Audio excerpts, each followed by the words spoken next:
បាទអរុនសុស្ដីពីភ្នំដងរែកបាទភូមិចំការជែក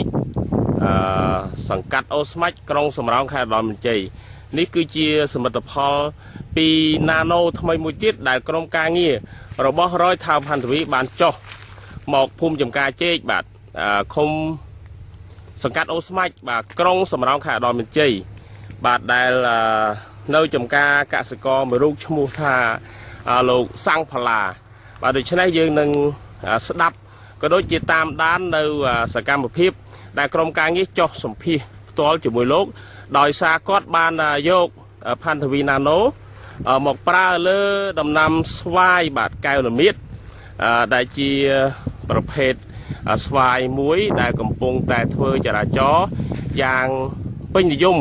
នៅព្រំដែនកម្ពុជាថៃបាទបន្តទៀតយើងនឹងសូមជួបថ្នាក់ដឹកនាំដែលគាត់បានប្រើ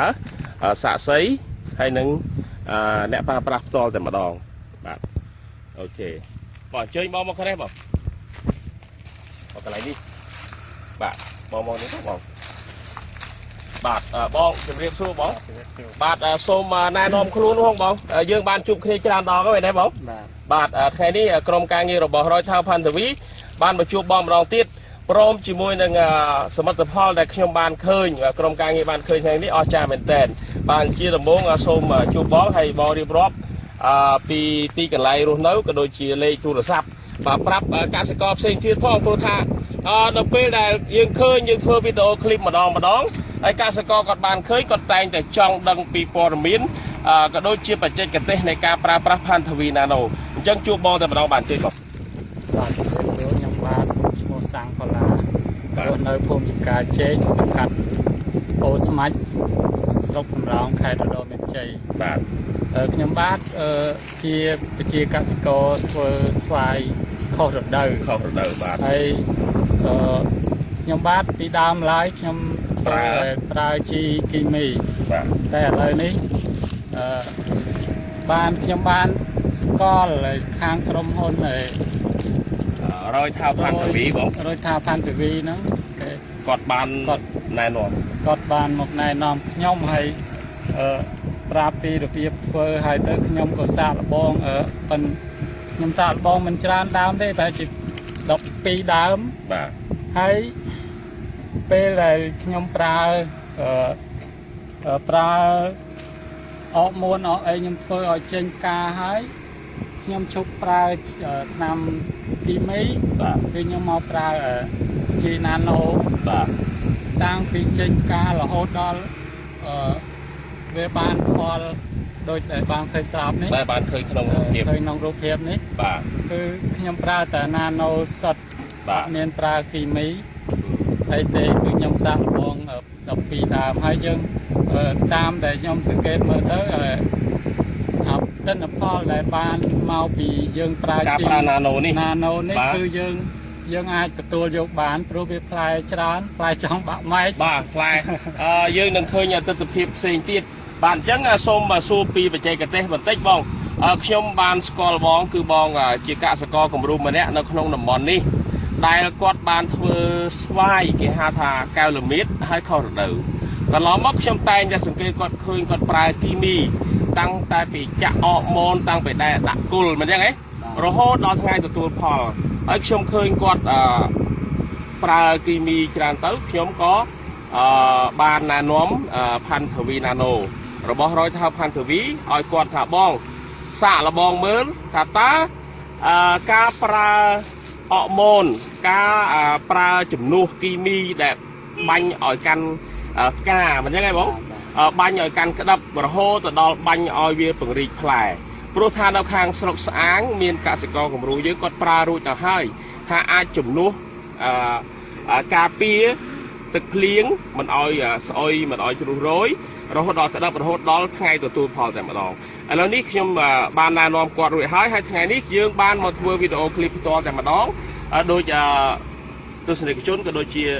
ប្រជាពលរដ្ឋបានឃើញស្រាប់ហើយបាទមើលជុំវិញដើមទាំងអស់តាំងពីក្រោមនេះបាទពីក្រោមនេះបាទផ្លែធំមេឃបាទនេះផ្លែធំឆ្លោះឲ្យពណ៌វាជាពិសេសគឺពណ៌វាល្អមែនតើអញ្ចឹងហ៎បាទនេះជាកោម bà hai chỉ pi plai mà cả lồ nè bà sân chỉ bay plai cho pi cả lồ đàm khla bà chẳng so mình chạy khơi tha han thằng vi đa lốp bất chỉ ai chui nè chùm nu cà pra sa chỉ kì mí để bánh oi chắp pi xoay trên cà mỏ nhưng bánh thai là xà vì mình chơi bóng bắt bong su bong tha căng việc trong này nó bong bánhอย่างไม่ได้บองบระยะเปประมาณไงบ่น้องให้ลีอย่างไม่ได้บ่ลีตึกบ่nhầm bát lì bánh nông mùi ngay thì bánh mà đón bây giờ pe đọp ngay bàn bánh mà đòn tiền បាទអត្រានៃការលាយផាន់ធាវីណាណូយ៉ាងម៉េចដែរបង គឺខ្ញុំធ្វើ12ដើមនេះខ្ញុំសាកល្បងគឺខ្ញុំដាក់3ស្ព្រាក្នុងទឹកបែបប្រមាណលីត្រ ប្រហែលជា30លីត្រ អញ្ចឹងប្រហែលនឹង10លីត្រមួយស្ព្រាតូចមែនទេបង10លីត្រមួយស្ព្រាតូចហើយបាញ់រយៈពេល10ថ្ងៃបាញ់ម្ដងបាទហើយកាលពីមុនយើងបានធ្វើវីដេអូឃ្លីបមួយដែលថាខ្ញុំសួរបងថាតើស្វាយនេះដល់ពេលដែលវាចេញផ្កាហើយវាជួបបញ្ហាអីខ្លះបងថាវាជួបបញ្ហារឿងទឹកភ្លៀងអញ្ចឹងហ៎ទឹកភ្លៀងមកវាតែងតែវាធ្វើអីបងវាបង្កឲ្យទៅជាវាខូចផ្កាវាខ្មៅវារស់រយបាទ310អីបើសិនជាយើងមិនបាញ់គីមីវានឹងខូច 100% មែនទេប៉ុន្តែនៅពេលដែលបងជួបបញ្ហាហ្នឹងហើយខ្ញុំណែនាំផាន់ធាវីណាណូបងបាញ់តែក្រោយពេលបាញ់បងឃើញថាវាប្រហាក់ប្រហែលនឹងសារជាតិគីមីដែលយើងបាញ់ទៅការទេបងបាទវាប្រហាក់ប្រហែលវាអាចល្អជាងផងវានិយាយទៅវាល្អជាងថ្នាំគីមីបាទហើយនិយាយទៅតាមសំខាន់យើងគឺយើងប្រើណាណូនេះវាអត់មានជាតិពុលបាទវាអត់មានជាតិពុលយើងអត់មានភ័យទេទៅពេលដែលយើងបាញ់ម្ដងបាញ់ទេព្រោះថ្នាំនេះជាថ្នាំធម្មជាតិបាទធម្មជាតិ 100% បាទឥឡូវយើងមើលទស្សនវិជ្ជាទៅដើមផ្សេងបងជើញបងណែនាំមើលដើមណាខ្លះដែលបងបានតាមបងជើញបងដើមនេះបាញ់ដែរបងណាបាទយើងមើលអានេះឃើញមែកវាអញ្ចឹងវាបាំងស្លឹកបងណាបាទនេះអាចមើលនេះបាទនេះបើសិនតែយើងមើលបើយើងមើលអញ្ចឹងអត់ឃើញទេបាទបងប្អូនបាទអញ្ជើញបាទនេះឃើញទេវាបាំងស្លឹកឲ្យតុនដល់ហើយមែកហើយជាពិសេសវាកាន់ល្អខ្ញុំមើលទៅពណ៌សម្បុរប្លែកពីដើមដែលយើងប្រើគីមីបងណាបាទដើមពណ៌វាល្អមែនទែនបងជាពិសេសនេះបាទអានេះវាបងប្រហែលថ្ងៃទៀតទៅយើងបានបេះនេះនេះតែជា10ថ្ងៃទៀត10ថ្ងៃទៀតបងវាពេញទំហឹងវាដាក់ម្សៅបងណាដាក់ម្សៅហើយបងមិញឃើញបងប្រមូលផលឲ្យគេមកទិញដល់ចំការតែម្ដងមកលក់បាន1គីឡូប្រហែលដែរបងបាន15បាតលុយបាត15លុយបាតបាទ1000វាជា1000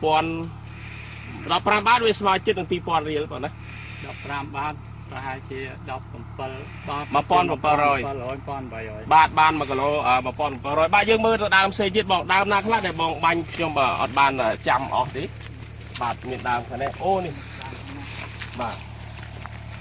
ទាំងអស់សាកប្រហែលដើមបង12ដើមបាទនេះគឺជាទិន្នផលដែល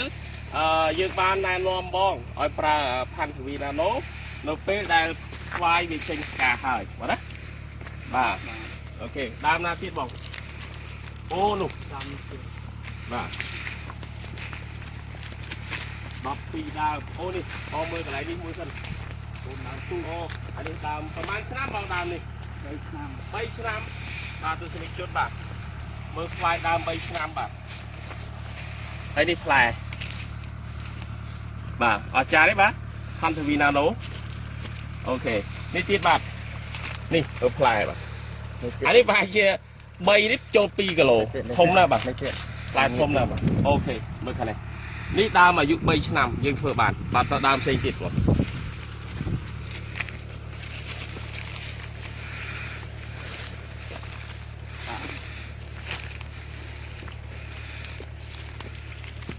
អូច្រើន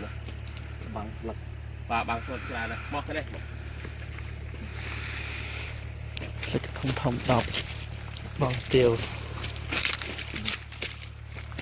នេះឃើញទេបាទ có này អូខេបងកន្លែងនេះយើងនិយាយគ្នាបន្តិចទៀតបងព្រោះយើងបានមកលុបកន្លែងនេះអូដើមនេះមិនដឹងជាត្រូវវាចាថាម៉េចទេបាទនេះបាទអូខេបាទនេះមើលខាងលើ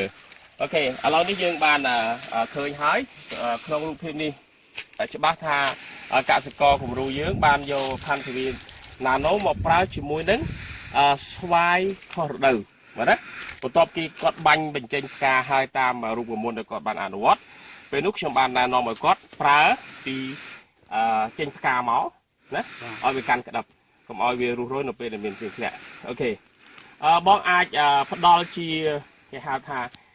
អនុសាសន៍ក៏ដូចជាការចែករំលែកពីបទពិសោធន៍នៃការប្រើប្រាស់ផាន់ធាវីណាណូជាមួយស្វាយខុសរដូវបន្តិចបាទឲ្យប្រជាកសិករគាត់យកធ្វើជាគំរូផងនិយាយបងបាទខ្ញុំបាទចង់ផ្ដែផ្ដាំទៅដល់ប្រជាកសិករទាំងអស់បើសិនជាធ្វើស្វាយខុសរដូវសូមប្រើ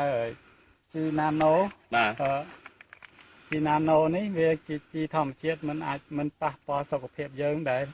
យើងអ្នកប្រើនិងអ្នកបរិភោគទេបាទគឺវាល្អបាទហើយសូមជាពិសេសបងសូមលេខទូរស័ព្ទច្បាស់បាទខ្ញុំបាទមានលេខទូរស័ព្ទ00975 323272បាទ00975 3232និង72បាទនេះគឺជាលេខទូរស័ព្ទកសិកររបស់យើងដែលបានប្រើប្រាស់ផាន់ធាវីណាណូទៅលើស្វាយធ្វើខុសរដូវចង់បញ្ជាក់ពីភាពខុសគ្នាថាកាលពីមុនបងបាញ់គីមីប្រៀបធៀបបន្តិចបាញ់សារជាតិគីមីរហូតទៅដល់ថ្ងៃប្រមូលផលហើយបើសិនជាបងគិតពីតម្លៃរបស់គីមីឲ្យប្រៀបធៀបជាមួយនឹងណាណូបងយល់ថាគីមីអស់ច្រើនជាងឬក៏ណាណូអស់ច្រើនជាងបងប្រៀបធៀបបន្តិចបងខ្ញុំធ្វើឲ្យជីគីមីខ្ញុំធ្វើ2-3ឆ្នាំហើយតែវាចុះសហុយច្រើនបាទដល់ពេលខ្ញុំមកប្រើជីណាណូនេះវិញវាធូរច្រើនធូរសហុយច្រើនមិនថ្លៃដូចជីគីមីទេបាទហើយជាពិសេសបងមានទំនុកចិត្តថាវាអត់ពុលបងណាពេលលាយបាញ់លាយអីគឺអត់ពុលមានទំនុកចិត្តខ្លាំងមែនតើបងអាចប្រៀបធៀបបានទេបើសិនជាបងប្រើមួយដើមហ្នឹងរហូតទៅដល់ថ្ងៃប្រមូលផលរបស់គីមីអស់ប្រហែលជាប្រមាណបងដែលបែងចែកដល់ថ្នាក់ហ្នឹងហ៎បងអត់ដែរទេតែដឹងថាទៅពេលដែលប្រើណាណូគឺប្រើអស់តិចជាងបាទ10ថ្ងៃបងលាយបាញ់ម្ដង10ទឹក10លីត្របងណាបាញ់ទៅពេលព្រឹកបងណាអូខេបងសូមបង្ហាញកញ្ចប់ឲ្យច្បាស់បាទនេះទស្សនិកជនក៏ដូចជាប្រជាកសិករទាំងអស់ផាន់ធាវីណាណូបាទតិចតែបានផលច្រើនណាបាទគឺលាយទឹកស្រាលហើយបាញ់ទៅពេលព្រឹកមិនប៉ះពាល់សុខភាពធ្វើឲ្យផ្លែស្វាយរបស់យើងបាទកាន់ក្តាប់កាន់ផ្កាហើយពិសេសគឺខ្ញុំមើលពណ៌សម្បូរហើយរីការីកមៀតរបស់វាបងណាបាទហើយបងប្រមូលផលប្រមាណដងនេះតាំងពីដាំមកបេះបដាទេប្រមាណដងហើយបងបេះបានប្រមាណដងហើយនេះ3-4 ដងហើយប៉ុន្តែនៅតែពេញដើមនៅណែនដើមដែរដូចយើងឃើញស្រាវហើយបាទប៉ាន់ស្មានបានទេបងប្រហែលជាប្រមាណគីឡូមួយដើមមួយដើមបើដើមធំជាង100គីឡូដើមបាទអូខេបាទអរគុណបងសូមបញ្ជាក់បន្ថែមបន្តិចថាមិនថាកសិករដែលដាំណាដំណាំកសិផលគ្រប់ប្រភេទនៅលើផ្ទៃដីទូទាំងប្រជាជាតិកម្ពុជាក្រុមការងាររបស់រយថាផាន់ធាវីធ្លាប់បានបង្ហាញនៅទិន្នផលក៏ដូចជាផលដែលបានពីកសិកម្មរបស់បងប្អូនមិនថាស្រូវមិនថាដំណងមិនថាតឡាយរហូតទៅដល់យើងធ្វើទៅលើសកានេះនៅក្រុងពោធិ៍សាត់តែថ្ងៃនេះយើងបានជួបកសិករនៅឯភ្នំដងរែកមិនចឹងហ៎ហើយឃើញពីស្វាយរបស់គាត់អញ្ចឹងសូមបញ្ជាក់ឲ្យឃើញថា slogan របស់រយថាផាន់ធាវីគឺមិនខុសទេបាទ slogan យើងថាមិនចាំទេបាទ slogan បរ៉ាត់ចាំ slogan របស់រយថាផាន់ធាវីហ៎បាទថោកជាងស្រាលជាងបានផលច្រើនជាងស្រួលជាងបាទស្រួលជាងដូចអត់មានទេបងមានថាងាយស្រួលជាងជាពិសេសមិនប៉ះពាល់ដល់អ្នកប្រើប្រាស់និងអ្នកបរិភោគបាទអរគុណសូមតាមដានទស្សនានៅផលដែលយើងបានទទួលបន្តិចហើយដើមមួយផ្សេងទៀតបាទសូមថតខាងកាមេរ៉ាមែនថតទាំងអស់គ្រប់ដើមដែលយើងបានបាញ់ផាន់ធាវីណាបាញ់ភ្លាមហូបបានភ្លាមចឹងបាទបេះហូបភ្លាមចឹងបាញ់ភ្លាមហូបភ្លាម បាទអាប់មើលបាទថតជុំវិញដើមតិចទៅបាទដើម្បីបញ្ មិន ចប់ ឡើងទុនអស់ហ្នឹងបាំងស្វាយអស់ហ្នឹង ដើមបាទបវល់ជុំវិញ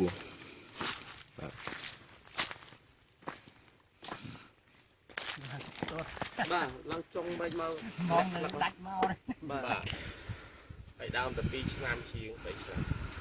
បើនោះមកទៅអស់តែមើលទុនមក មិនខ្លាយខ្លាយ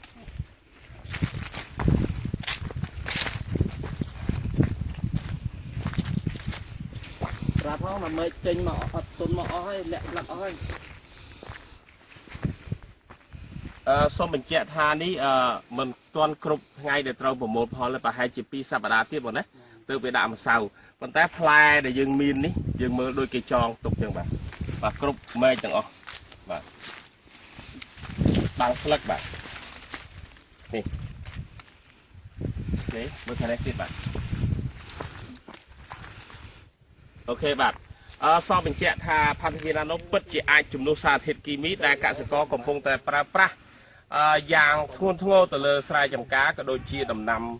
ហូបផ្លែផ្សេងៗដូច្នេះប្រសិនបើសម្រាប់ចិត្តមុននឹងសម្រាប់ចិត្តដល់ការធ្វើឬក៏ដាំឬក៏ចុះទុនទៅលើជីបាទសូមតំណាក់តំណងមករយថាផាន់ធាវីជាពិសេសរូបខ្ញុំបាទជាអ្នកបច្ចេកទេសទៅលើផាន់ធាវីណាណូតែម្ដងអាចតំណាក់តំណងតាមលេខទូរស័ព្ទបាន089 49 33 និង 97 016 បាទ 977 266 បាទអរគុណបាទជួបគ្នានៅវគ្គក្រោយទៀតបាទ